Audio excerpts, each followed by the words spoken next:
Zo mei chia de chan vo ka don thin thim la ya athar le thin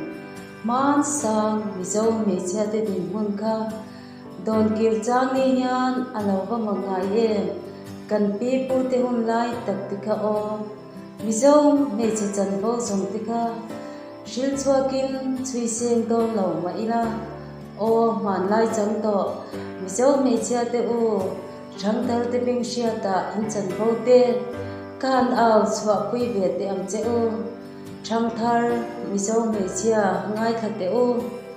mi zo mei chia ka hring tu ni si in chung kwa lalna in pa chang lo em eng ki ma aha pera in chang si e khai in ha in ba poi tak em kan mi zo nam dan pui ro hi pa in thu nei na le lal na zong zong apum hom a chang zo bek mai ka ti a in ti thu em mai le nga la chu no ke pui lamin ilaw em ni in chung ko na sekrek zong zong khoin man bel em a thok tu ini asin thil khoi zo za hi avatam em late silpon siam na tho thom no zan mut bu zong nen asiam zo bek mai thing phur tui joy pu ten mok cho nen zan ko tai re thingin man lerin tho tu ra hai cham lo moya hunga la kai silpon tu ra boy pui vok cho chum an kak asiam bok si shai joy alo tho boy na kalain nawe zun thak naw trap bok si nen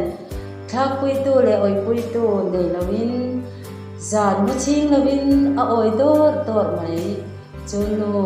zua pai khonge a ong de ma se zo pa ni ta si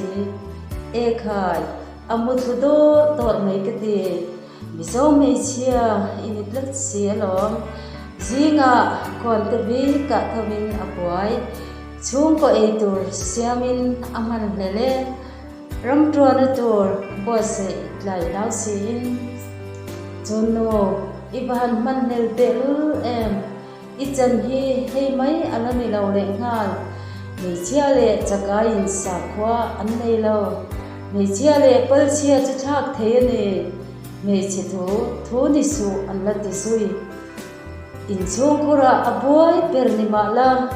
mak chia ta chan po em mai nei si lo hring tu ni ma la ifa te la ka chan i nei lo pa chan ni se si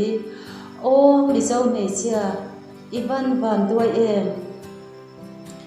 e khai eng thu nge lo thing ta le re thein iban duai ring don em ni hitiang ring hi ani thei don em ni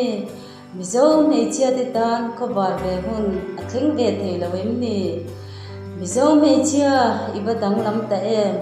in chung khur na trol i tho thin jong kha zorama chan chin tha alo thing ta mi zo mei chia te tan kol alo eng ta isiom na chu vai kya na ni ta em mi zo mei chia ibadang lam ta em in chung khur na trol i tho thin jong kha api ka i tho angai te lo panawen kol poi pui ngai jong te ne pa in mangai takina kor pui ta e aminga chung ko tang rol an choye